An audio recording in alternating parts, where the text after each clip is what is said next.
Good morning. My name is Allison Kaplan. I'm Director of Education here at the National First Ladies Library, located at the National First Ladies Historic Site here in Canton, Ohio. I want to welcome everyone to today's Legacy Lecture. And before we get started today, I want to introduce you to our new, or I should say newer, because she's been here for 4 months, President and CEO of the National First Ladies Library, Patty Dowd Schmitz. Patty will tell you about some of the exciting things we have in the works here at National First Ladies Library.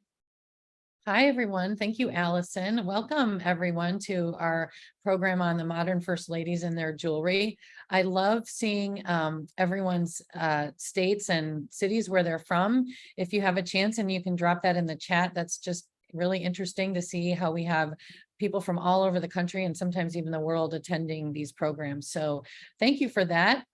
We are doing some great things here at the National First Ladies Library and our museum here in Canton. This year we have an exhibit on Jackie Kennedy, which you've probably seen some of the promotional materials for that. And if you have a chance to come up and see us here in Canton, I think this is definitely the year to do it because the Jackie exhibit is very special. It's very exciting. And we really would love for everyone to have a chance to experience it and see our historic site here. So without further ado, I'm going to give you over to Allison and our guest speaker today, Elyse, who will be talking to you about the jewelry of the modern First Ladies. Enjoy. So I'm going to do a few more housekeeping things and then I'll turn things over to Elyse. But this late summer and fall, we have a lot of great programs in the works, and we hope that you can join us in person, whether you come here for Beyond Camelot or an in-person program, or if you're not traveling around or local to the region, we have plenty of opportunities for you to connect with the site and National First Ladies Library online. Next month's Legacy Lecture will feature Carl Anthony, who will be speaking on his book, Camera Girl, The Coming of Age of Jackie Bouvier Kennedy, about Jackie's early life. I think this is going to be a must-see talk. You may have seen Carl on CBS Sunday Morning recently or some other programs, but you will not see him anyplace else speak to another Jackie Kennedy expert. So I think there's going to be a lot of dish and gossip, as well as just insight about Jackie, because she's so much more than we all realize. Again, the book talks about her as the art director of the 20th century, which I absolutely love. So if you were a big Jackie fan, that is not to be missed. That is on August 1st. You can go to firstladies.org or our Eventbrite and get registered for that. In addition, next week, you can join Michelle Gullion for Cooking with the First Ladies. We're so excited to have Sarah on board for another episode. We're going to be talking about Florence Harding, an Ohio First Lady, and her recipes and food interests and her life. So another great program. And if you're out on the beach or at the pool this summer, our First Ladies on the Page book club will be reading Mrs. Kennedy and Me by Clint Hill. So that's a great book by Jackie's Secret Service agent. Really interesting stories and insight. So if you're interested in meeting up with us in late August to discuss, please go to our website at firstladies.org or check out the Eventbrite for those programs. As for housekeeping, I'd like to encourage you to use the chat. Let us know where you're tuning in from. If you're having issues streaming the program, please drop a question into the chat and I'm happy to help you. I'm not the best techie, but I know we have so many great helpful people who come to our program, so we will figure it out. We recommend that you click out of Eventbrite and tune in via Zoom to get the best broadcast experience, but we're also live on Facebook if you're having issues, and we do record and post our talks to YouTube, and you can look for those usually 24 hours after the talk. So questions for our speaker should be submitted through the Q&A button at the bottom of the screen, and we'll wrap up this afternoon's talk with questions. We are super excited to welcome Elyse back to discuss First Ladies and modern jewelry. But I want to tell you just a little bit about her before I turn over the reins to her. Elyse Zorn Karlin is the co-director of the Association for the Study of Jewelry and Related Arts and the publisher of Adornment magazine. She is the author of a number of books and catalogs on jewelry history and has curated the exhibitions Jewelers of the Hudson Valley International Art Jewelry from 1895 to 1925, Fine Things, Jewelry from the 1880s to 1920s, and Out of This World, Jewelry in Space, as well as Maker and Muse, Women in Early 20th Century Art Jewelry. She has been researching and lecturing about the First Ladies for a number of years, along with Yvonne Markowitz, Curator Emerita of Jewelry at the Museum of Fine Arts, Boston. So we're really excited to have Elyse back to offer part 2 of her talk. We were having such a tough time curating what First Ladies we wanted to hear about that we had to pack it into 2 talks and make it a 2-part. But again, if you have questions, drop them into the chat, and I'm going to turn things over to Elyse. Elyse, it looks like I figured out something new about Zoom, and we had multi-share, so you are already up on the screen. Oh, great. So, okay. Is it working for you? Well, I don't see it yet, but let's see. Is that working?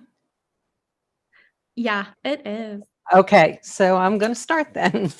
I'd like to thank the National First Ladies Library for having me back again. It's been really exciting to speak for the library.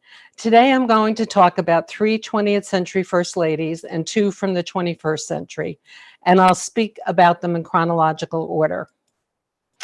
Anna Eleanor Roosevelt was the longest-serving First Lady of the United States, holding the position from March 1933 to April 1945 during her husband Franklin D. Roosevelt's unprecedented 4th term in office, which ended shortly after it began with his death. Eleanor had an unhappy childhood, suffering from the deaths from diphtheria of her mother when she was 8 and one of her brothers from the same disease a year later. She adored her father, Elliott Roosevelt, who died when she was only 10. Eleanor's father hunted tigers in India, and in 1881, he had tiger claws mounted in gold as a gift for his mother. This was a popular type of jewelry in England in the 19th century because Queen Victoria was Empress of India. The pieces in this suite are housed in an alligator skin box, and the bracelet is made by Tiffany & Company, and it was a replacement for the original one that was lost. The jewelry eventually passed to Eleanor, and she treasured it because of her connection with her father. And this is the only picture I've ever found of her wearing it. Eleanor was a niece of President Theodore Roosevelt, and her family was part of New York City high society.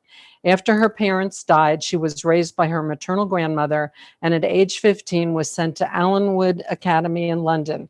There, she was deeply influenced by feminist headmistress Marie Souvestre, and it is where she learned to speak fluent French. In 1902, at the age of 17, Eleanor returned to the United States, ending her formal education, and was given a debutante party. That same year, she met her father's 5th cousin, Franklin D. Roosevelt, and was thrilled when the 20-year-old dashing Harvard student showed affection for her. Franklin gave her this engagement ring on her 20th birthday. It's yellow gold with platinum prongs and a white cushion-shaped diamond of over 3 carats, set with 3 small diamonds on each side. The couple married in 1905 and settled in New York City in a house provided by Franklin's mother, conveniently attached to her own home. They also had use of the family's estate in Hyde Park, New York. Eleanor deferred to her dominating and difficult mother-in-law in all household matters, not gaining independence until Franklin was elected to the New York State Senate and they moved to Albany. Eleanor and Franklin had 6 children. The last one died in infancy. Despite its happy start, the marriage came close to disintegrating over Franklin's affair with his wife's social secretary, Lucy Mercer. Eleanor learned of the affair when she came across Mercer's letters to him. She told Franklin she would divorce him if he did not immediately end the affair, which he agreed to do to protect his political career.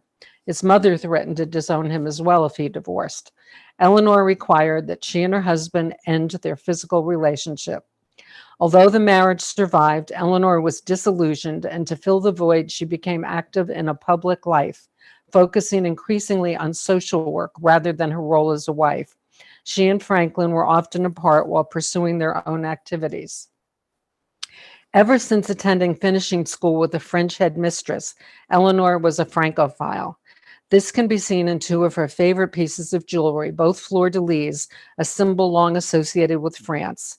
In the photos at the top of the page, she wears her small gold fleur-de-lis brooch, which she wore often, frequently in addition to necklaces. In the second group of images, she's wearing her enamel pansy pendant watch suspended from a fleur-de-lis, which she also wore quite frequently. And if I go back one slide, you can see that she's wearing it here as well. The lapel watch was sold by Christie's in 2001. It's Swiss and sterling silver, gilt and enamel, made around 1910. It was sold in a Tiffany & Company presentation box, and I have no idea where it is now.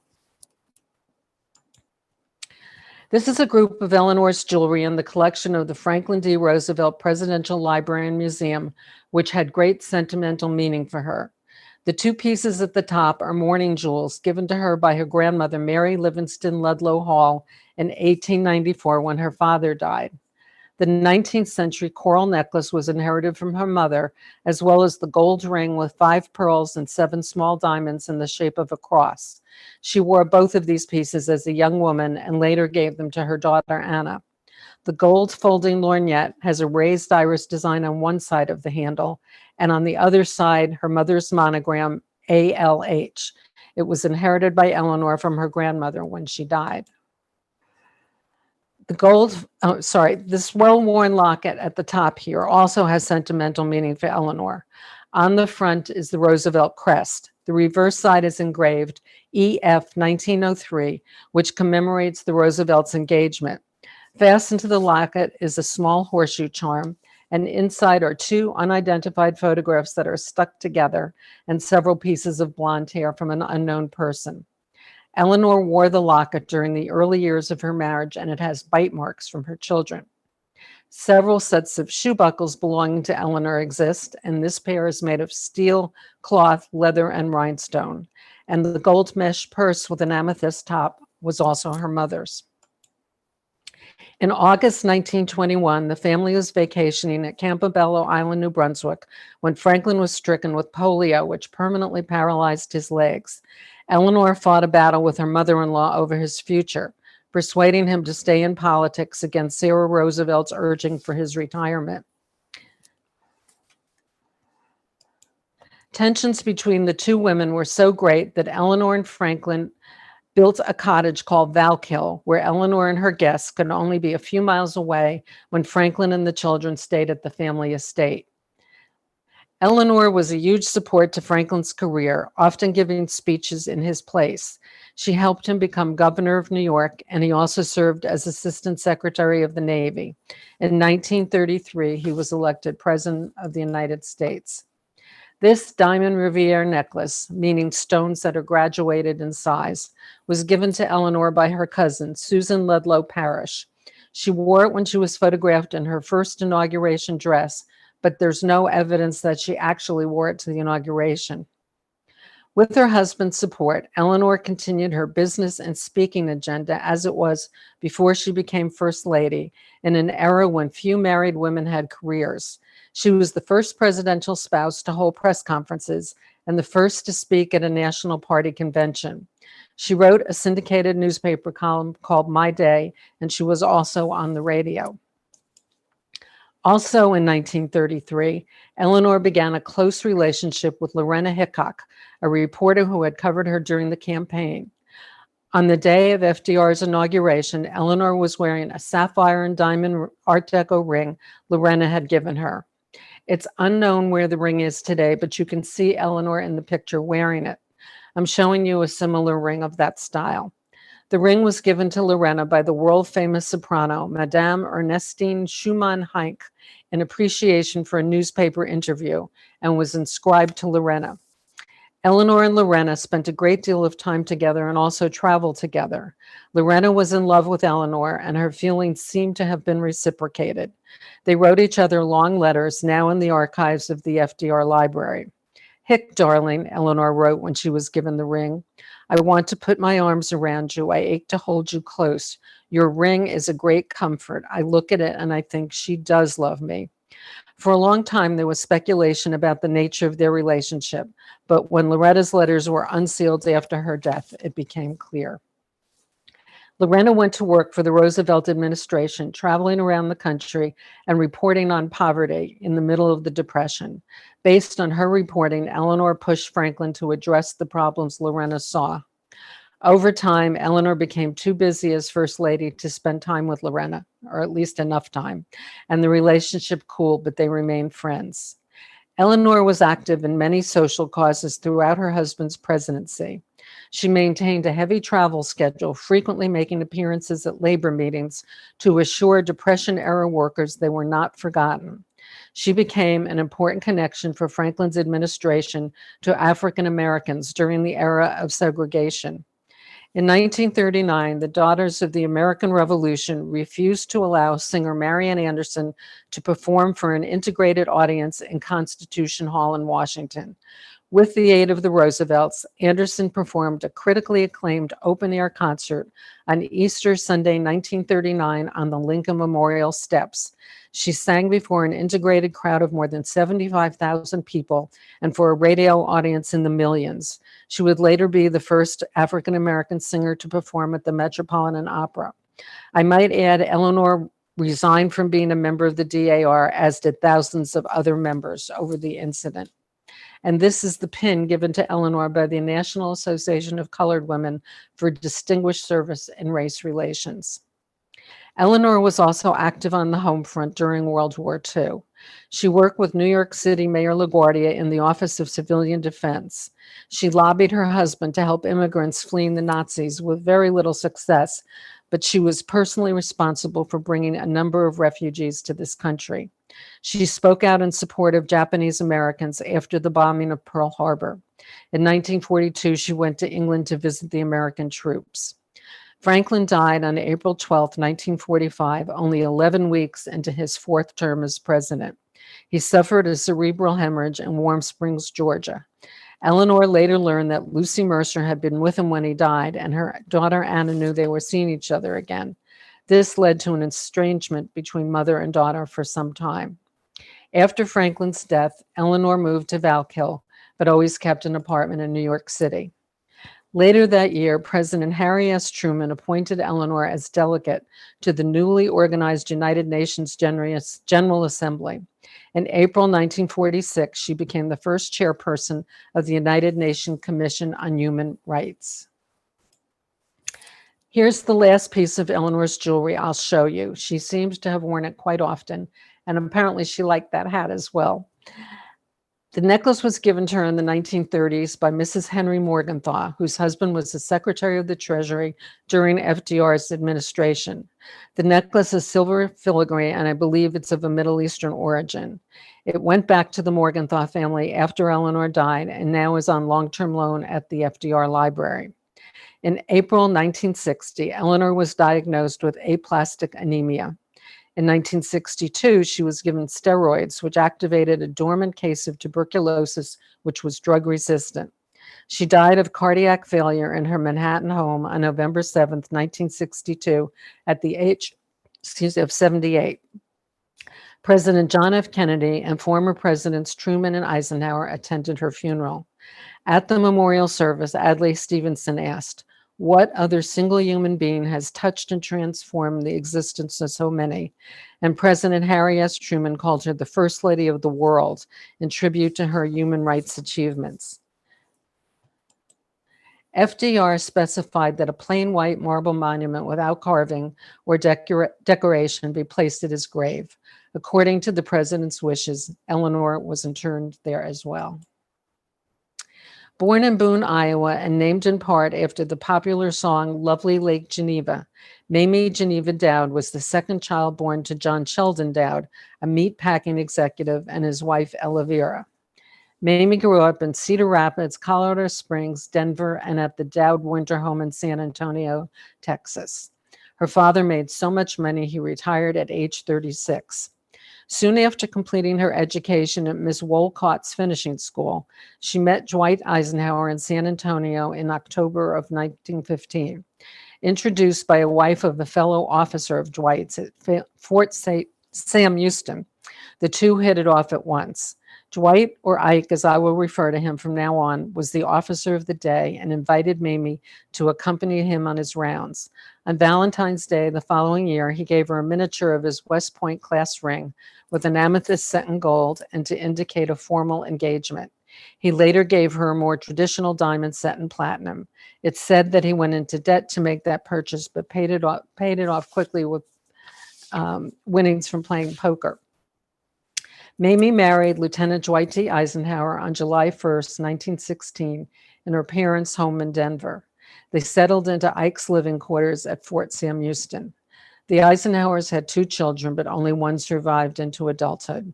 Their son, John, had a military career like his father, becoming a brigadier general.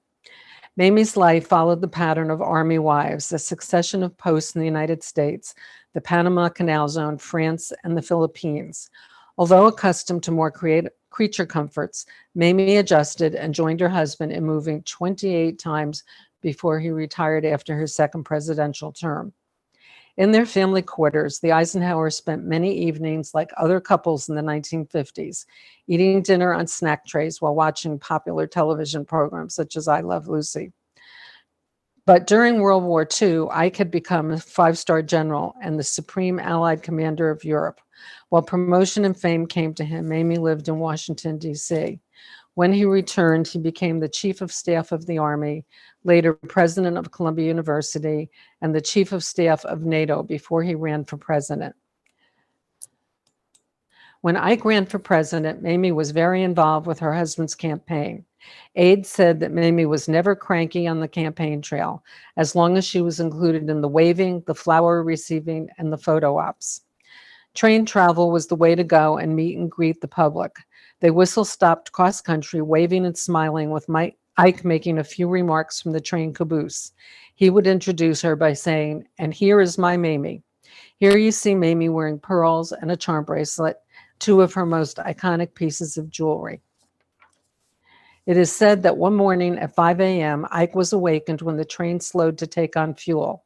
When he looked out the window, he saw a crowd, and not wanting to disappoint them, he woke Mamie, who had curlers in her hair, and they put on bathrobes and went outside to wave. When Ike's press secretary heard the story, he panicked. The onboard news reporters hadn't been alerted and could be fired for missing a big story. So Ike and Mamie put bathrobes over their clothes, and they peeked out of the caboose. The reporters could get a staged photo. Ike was elected president in 1953. This is Mamie in her first inaugural gown, designed by Nettie Rosenstein. It was a pink peau de soie embroidered with more than 2,000 rhinestones. She paired the gown with matching gloves, a beaded Judith Lieber purse, and jewelry by Trifari. Her shoes by Delmont had her name printed on the left instep. The Trifari suite, specially ordered by Mamie, is comprised of a triple strand necklace, a bracelet, and a pair of earrings of synthetic pearls and rhinestones. She had a different set made by Trifari for Ike's second inauguration. Trifari made 3 sets of each version, one for Mamie, one for the Smithsonian, and one for the company to keep in its archives. Mamie's 2 sets are at the Eisenhower Museum in Abilene, Kansas, and the Smithsonian confirmed to me they have their sets. But Trifari is no longer in business, so we can't check with them. However, a gentleman contacted me a number of years ago and told me his family had the Trifari set.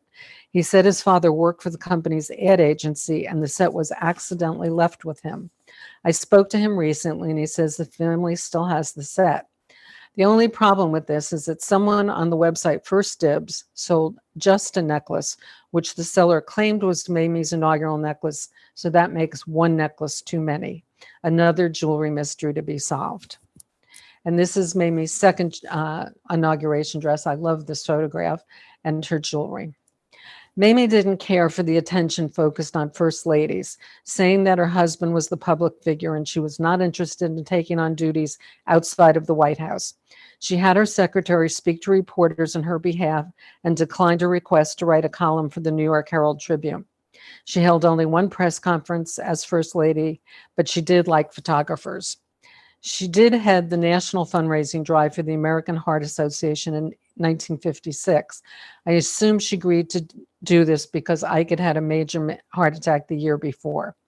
She tried to combat segregation in a small way with symbolic acts like inviting African American children for the White House Easter egg roll and accepting an honorary membership to the National Council of Negro Women. Mamie enjoyed her role as a hostess, and she entertained the heads of states of many countries, up to 70, it is said, in the 8 years they were in the White House. Here are the Eisenhowers with Nikita Khrushchev and his wife Nina. Mamie is wearing a diamond bracelet given to her by the King of Tunisia. We tend to think of Mamie as wearing costume jewelry because of the Trifari suites, but she wore a great deal of fine jewelry as well. This diamond necklace of a floral design with matching ear clips is a set that was often worn for White House functions, including with Queen Elizabeth and Prince Philip and Charles and Yvonne de Gaulle. The ruby and emerald and gold necklace was a gift from Ike in 1959. Its fringe style is reminiscent of Indian jewelry. Although Mamie was a gracious hostess, she guarded her privacy. She had an inner ear disorder that affects equilibrium.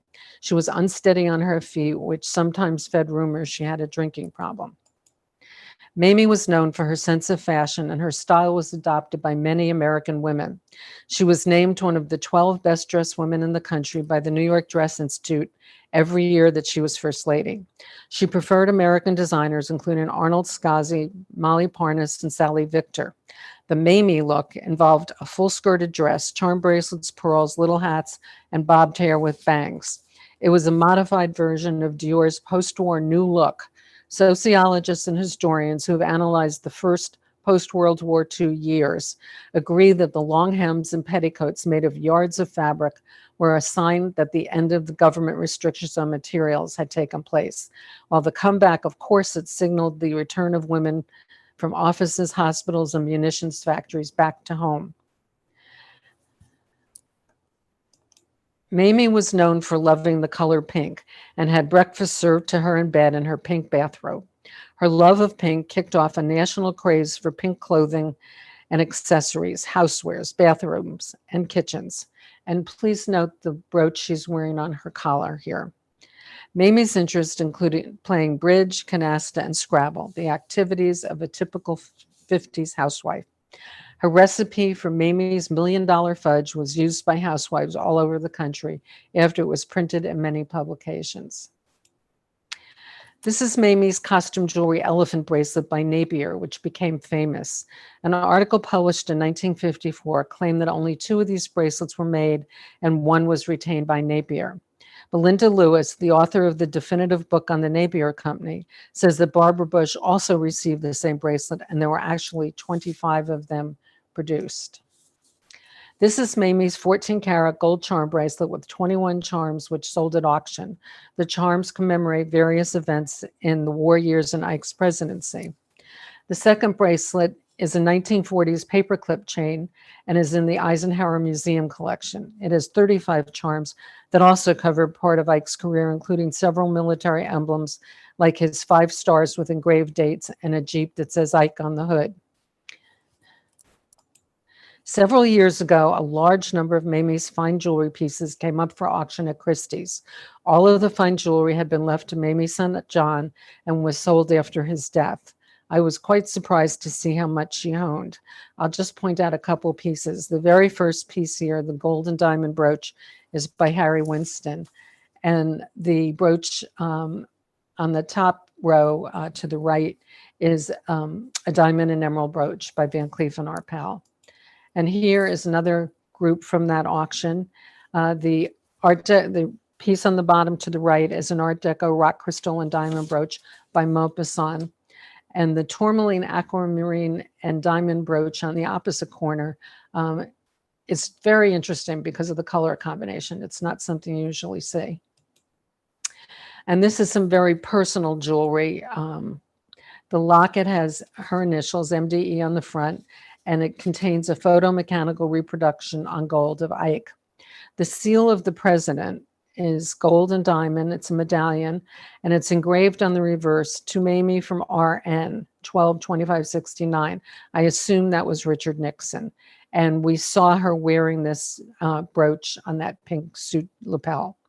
There were an additional 70 pieces of jewelry in this sale, and there was also some of Mamie's jewelry in the collection of the Eisenhower Library. In 1950, the Eisenhowers purchased a farm in Gettysburg. It was the first home they had ever owned. The home's reconstruction was completed in 1955, and they spent 38 days there that year while Ike was recovering from a heart attack. They spent their weekends there on summer vacations before moving there permanently after his presidency. They donated their home and farm to the National Park Service in 1967, retaining lifetime living rights.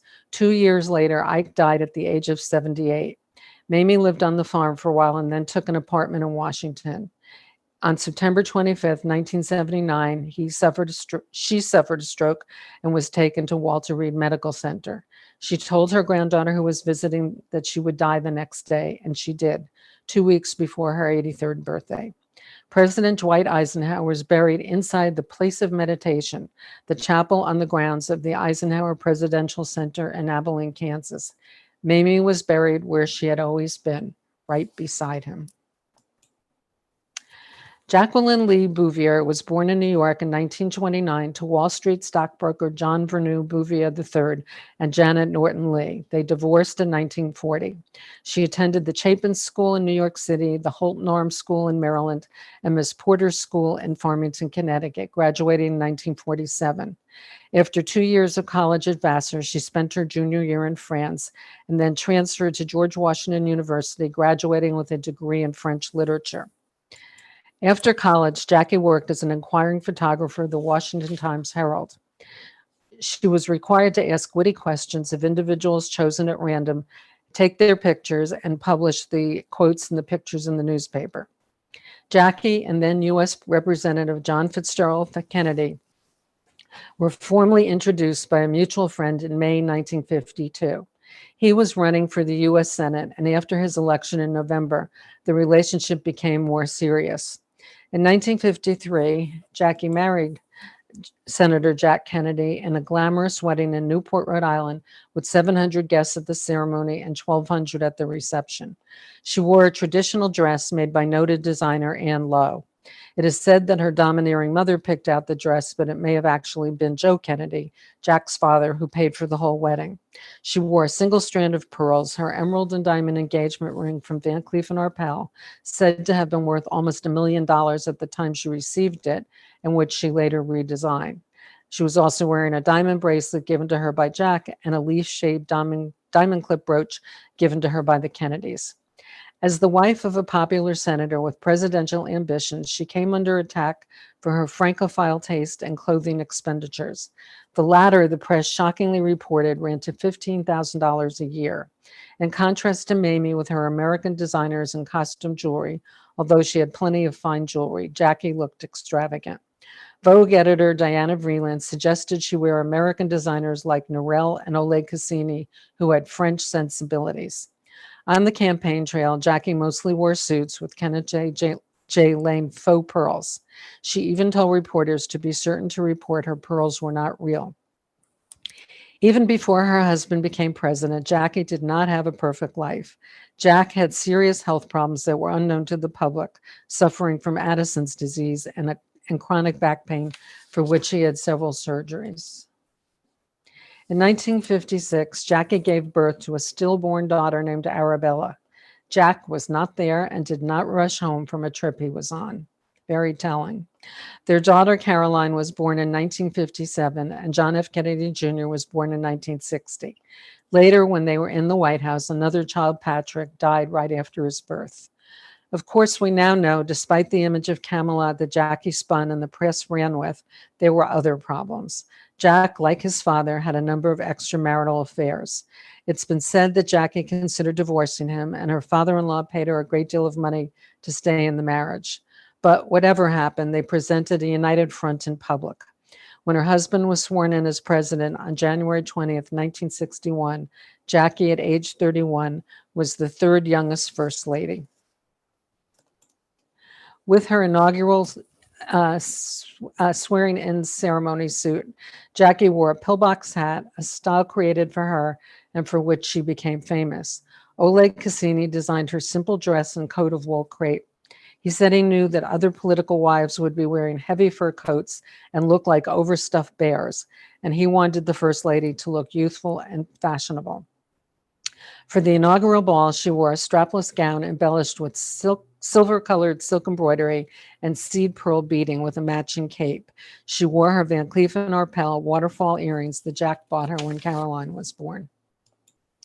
For a luncheon the following day, she wore one of her favorite jewels, her strawberry brooch, also called the two-fruit brooch, designed by Jean Schlumberger for Tiffany & Company, which Jack had given her. Here she's wearing it on a trip to Canada, where she chose to wear red to blend in with the Canadian Mounties.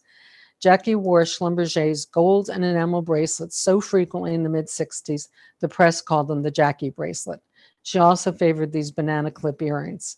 Another Van Cleef & Arpels favorite were her string bean brooches, seen here on a trip to India.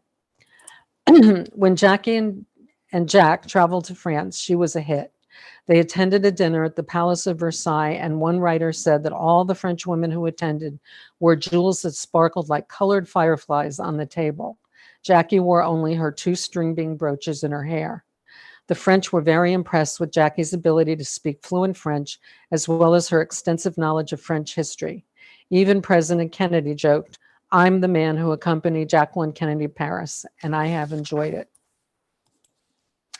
On that trip, President de Gaulle presented Jackie with a gold mesh menorah from Van Cleef & Arpels, and it was to become a favorite accessory. Another favorite jewel was her 18th century starburst brooch, purchased from Wardsky in London. She bought it initially to wear when the Shah and Empress of Iran were scheduled to visit. Knowing she couldn't compete with Empress Farida's jewelry, she wore just this brooch in her hair. She wore it on a number of other occasions pinned to her dress. Jackie's primary contribution as First Lady was to restore many of the rooms in the White House with historic furniture and objects paid for by private donors. She gave her famous televised tour of the White House on February 4th, 1962. Approximately 1 out of every 3 Americans watched the broadcast, and the worldwide audience exceeded 100 million.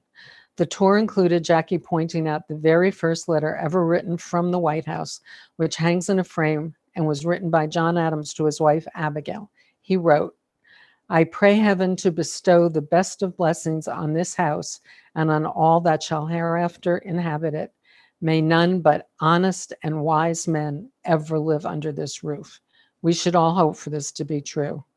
Jackie was the only First Lady to win an award at the Emmys. Actually, it was a trustees award. Her other accomplishment as First Lady was to convince the French government to allow the Mona Lisa to be sent to the United States. At the White House, 500,000 Americans viewed the painting. 1 million more people saw it when it moved to the Metropolitan Museum of Art. On November 22nd, 1963, the unthinkable happened, the assassination of President Kennedy. Here is Jackie wearing her familiar pink suit when they arrived in Dallas, which she refused to take off for the ride home. When his casket arrived to be loaded onto the plane to return to Washington, she removed her wedding ring and placed it on her husband's finger. When her father died, she had put her charm bracelet in his casket. Her steadiness and courage after her husband's death won her admiration around the world. In June 1968, when her brother-in-law Robert F. Kennedy was assassinated, she came to fear for her life and her children's. On October 20th, 1968, Jackie married Aristotle Onassis, a wealthy Greek shipping magnate who was able to provide her with privacy and security. He was 23 years older than her. The marriage brought her negative publicity, including talk of excommunication by the Catholic Church because he was divorced. She became the target of paparazzi who followed her everywhere and dubbed her Jackie O. But the marriage also brought her a lot of jewelry. For an engagement ring, Onassis gave her the Lesotho III 40-carat diamond ring, which cost him $740,000. It sold for $2,587,000 from Jackie's estate. She only wore the ring twice. For her 40th birthday, he gave her these earrings commemorating the Apollo moon landing, which cost him $500,000. While married to Onassis, Jackie had changed her style. Everything got bigger. Her hair, her sunglasses, and her jewelry. And she dressed more casually, as in this miniskirt. But this marriage did not go well. Onassis at some point rekindled a relationship with his longtime mistress, opera singer Maria Callas. He and Jackie were living apart when he became ill and died. When she left Onassis and moved to New York, Jackie became a book editor for Viking and Doubleday. Her style went back to minimalist, wearing slacks and silk shirts, her Cartier tank watch, her banana clip earrings, and only one Schlumberger bangle bracelet at a time. Her tank watch sold for $379,500 at Christie's a number of years ago. The engraving on the back of the 18-karat gold watch reads, Stas to Jackie, February 23rd, 63, 2:05 a.m. to 9:35 p.m. This is a reference to the 50-mile walk her then brother-in-law, Princess Stanislaw Radziwill, made in Florida after JFK challenged Americans to walk for fitness. Jackie made the drawing. The watch was purchased at auction by Kim Kardashian, but she later sold it to Cartier. From the 1970s until her death, Jackie was in a relationship with Maurice Tempelsman, a Belgian-born industrialist and diamond merchant who had long been separated from his wife. In January 1994, Jackie was diagnosed with non-Hodgkin's lymphoma. The cancer was aggressive, and she made her last trip home from Cornell Medical Center on May 18th of that year. A large crowd of well-wishers and reporters gathered on the sidewalk outside her apartment to keep vigil. The following night, she died in her sleep. After her death, many items from Jackie's estate, including a great deal of jewelry, was sold at auction. I think that all of her favorite pieces were retained by her daughter, Caroline. Michelle Robinson was born on January 17, 1964. She grew up on the south side of Chicago in a modest household. Her father was a city water plant employee and her mother a secretary at a Spiegel's catalog store. Her great-great-grandparents were enslaved. Michelle graduated from Princeton University and Harvard Law School. She is the third First Lady with a postgraduate degree. After completing her formal education, she returned to Chicago and accepted a position at the law firm Sidley Austin, where she met her future husband. After dating for a few years, she was getting tired of Barack's endless debates about whether marriage still meant anything as an institution. So when he launched into one of these discussions over dinner at a restaurant in 1991, Michelle began lecturing him on the need to get serious about their relationship. Then dessert came, and on the plate was a box, and inside was an engagement ring. Michelle recounted years later, he said, "That kind of shuts you up, doesn't it?" And here they are on their wedding day in 1992. Michelle helped her husband campaign in the year 2000 for the House of Representatives. Throughout 2007 and 2008, she helped campaign for his presidential bid. She delivered the keynote address at the 2008 Democratic National Convention, where she discussed their commitment to working families. Michelle is the mother of two daughters who were seen here with her at the Democratic Convention. They are now 25 and 22 years old. For her husband's first inaugural swearing in, Michelle wore a lemon yellow coat and dress by Cuban-American designer Isabel Toledo with a vintage brooch. For the evening ball, she wore this Jason Yude gown with jewelry by Lori Rodkin, designed especially for her. Diamond earrings set in white gold, a 10-karat diamond ring with rose-cut diamonds, and 13 white gold and diamond bangles. For the second inauguration, she wore this red dress, also by Jason Wu, with jewelry by Kimberly McDonald, known for her geode jewelry. The ring at the neck of the dress was also embellished with diamonds. And you can see Michelle's signature styles begin to emerge with her inauguration jewelry. She likes to wear stacks of bracelets. Another of her iconic looks, she likes to wear triple brooches and also very large flower brooches, very 60s kind of look. And she likes big jewelry in general. She wore lots of pearls as First Lady in all different sizes and colors. She liked necklaces by Tom Binns, and they're very over the top. And this bottom kind of a top color, I don't know who the designer is, but it's one of my favorite looks for her. And she wore this ring by Hong Kong jeweler Dixon Yoon of jadeite and diamond, called the Wish-Fulfilling Lattice Ring, for a dinner with Queen Elizabeth and the Duke of Edinburgh.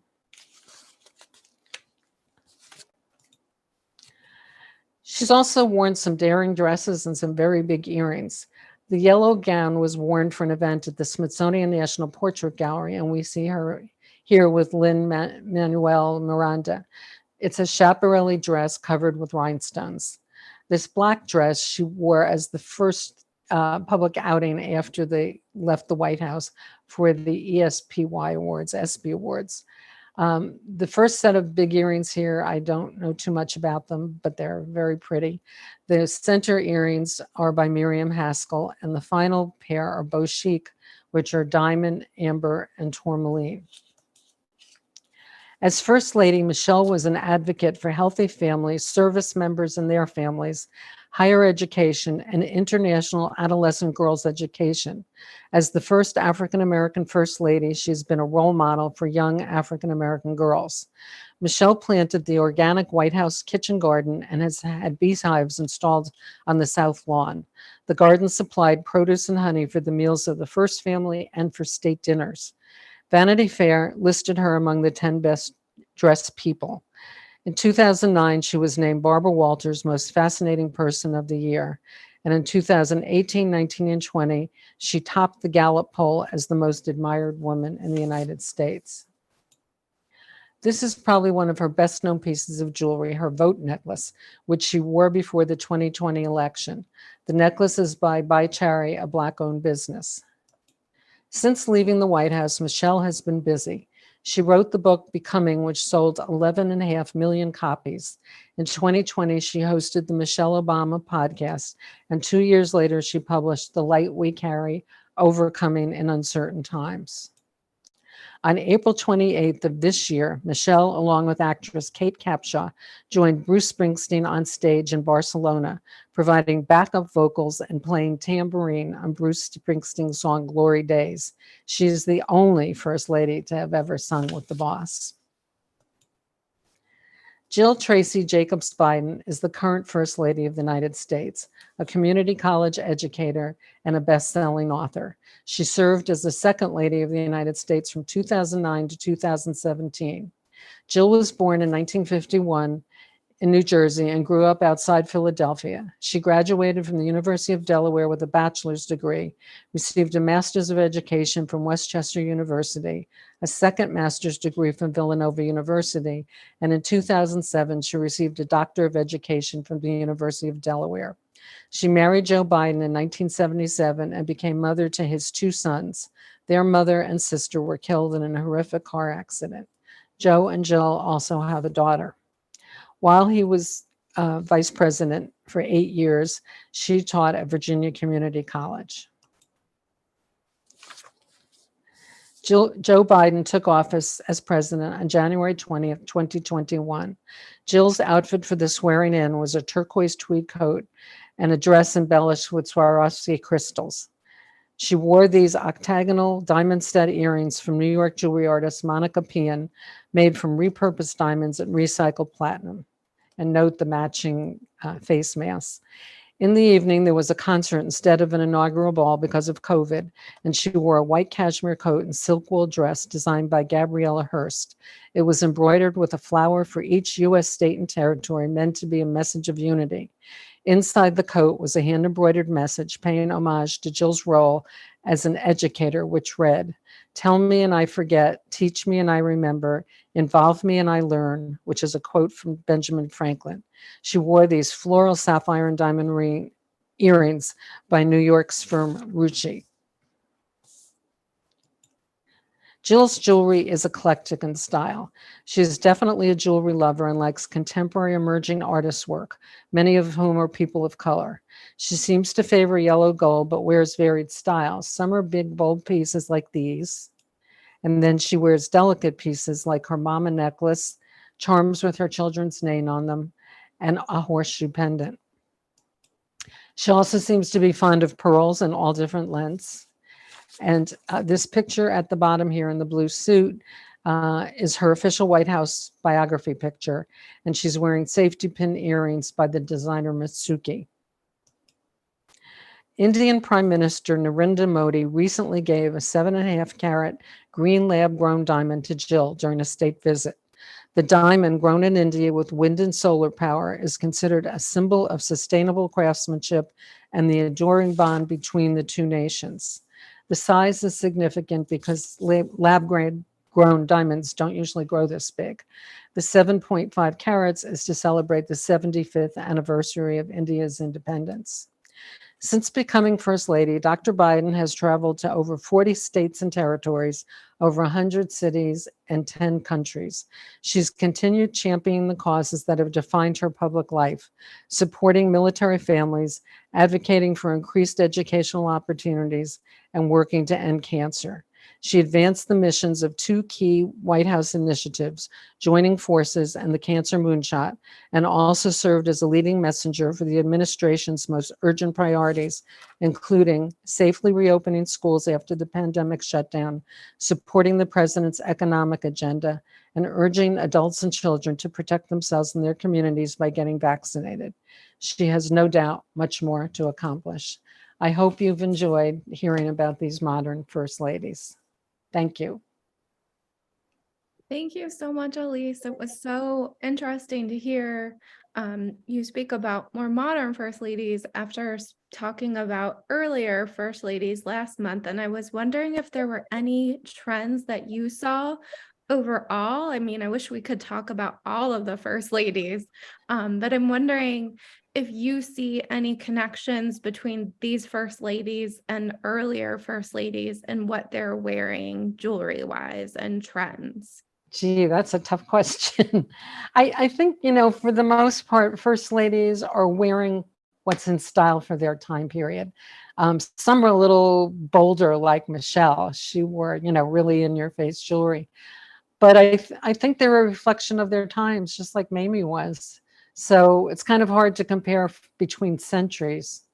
But I think they all tried to be a model for other women. And Michelle was saying, you could be out there and be yourself. We're in a different time. Whereas Martha Washington wore very conservative jewelry, but trendy for its time. So I think they were all kind of trendsetters. Maybe that's why I gravitate towards them. And I was definitely thinking about some of those earlier pearls too, and how they all wore pearls, every last one of them. Mm-hmm. That is one thing that continues. I was also wondering, it looks like there are lots of trends, especially thinking about Jackie in the White House versus what she wore in her second marriage versus what she wore as a working woman.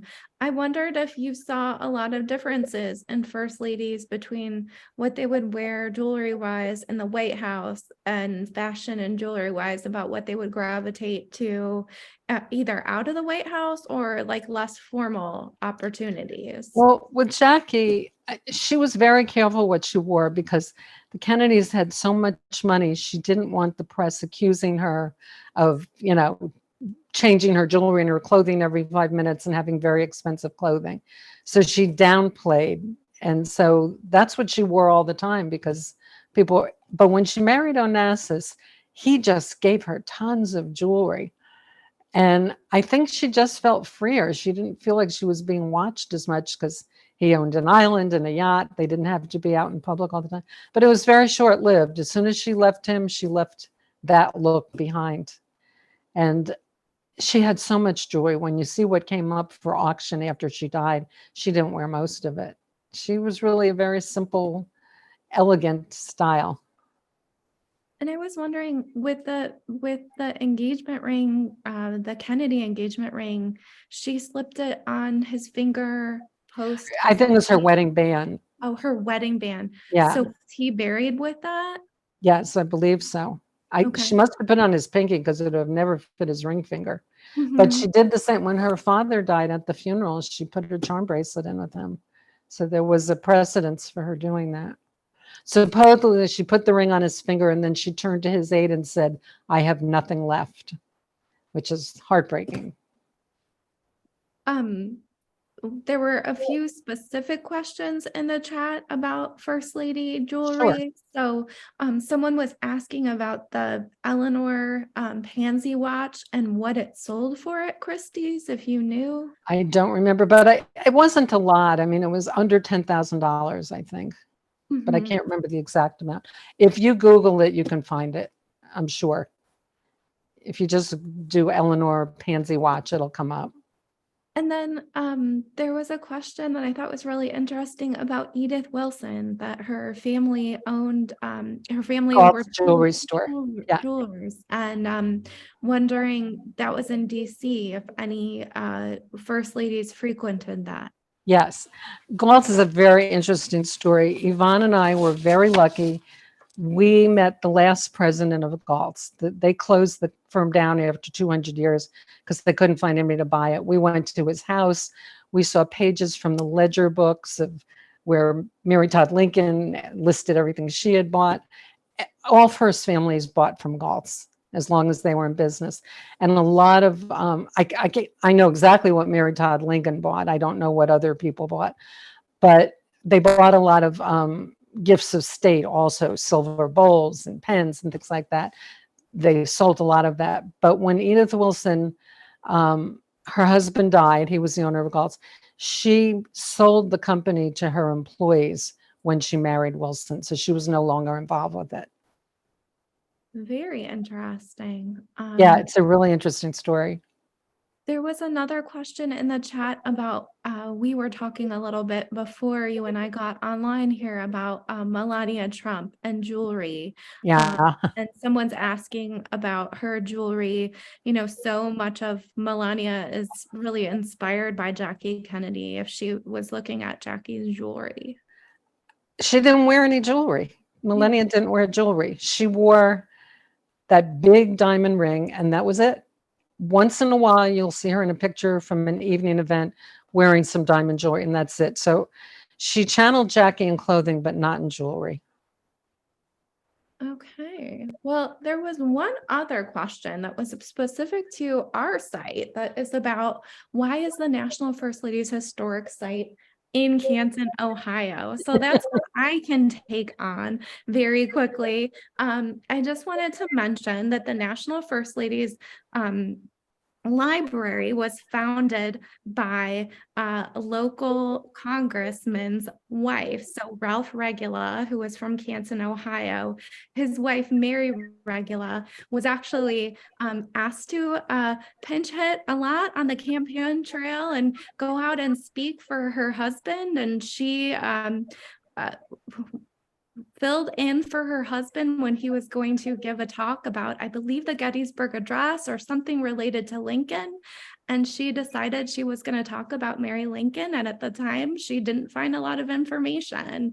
And she really became interested in the First Ladies and wanted to create a library. At the time, the internet was up and coming, and so she created this amazing website and bibliography, and you can find some amazing biographies on our website related to the First Ladies. And so that's why our site is located in Canton. Ohio also hails several First Ladies, but for us, our site comprises Ida McKinley's matrilineal home as well. So if you visit the site, not only do you get the Jackie exhibition, but you get the Ida McKinley experience as well. And I think, you know, when I go to DC, I'm swimming in museums and I love museums, and ours would just be one among the many. So that's the story of why the site is here. And we are so excited to help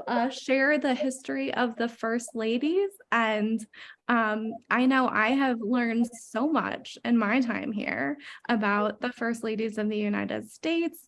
And I think with that, we're going to wrap things up. It doesn't look like there are any other jewelry related questions, but Elyse, I want to thank you so much for speaking about First Lady jewelry. It's been fascinating. I have really enjoyed telling all the students who have come in, who have been making some First Lady jewels with me, that how those early pearls were made out of the fish skin. Was so cool. So to go from that to Mamie Eisenhower, it has been, and Jackie and Michelle, it has been so fun. So thank you so much. This has been a fabulous talk.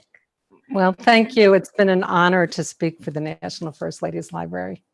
Thank you. And with that, I am Allison Gatlin signing off for the National First Ladies Library. I'm going to cry now. Thanks so much. And please go to firstladies.org, sign up for future talks and lectures. And if you missed part of today's talk, it will be posted to our YouTube tomorrow. So thank you so much.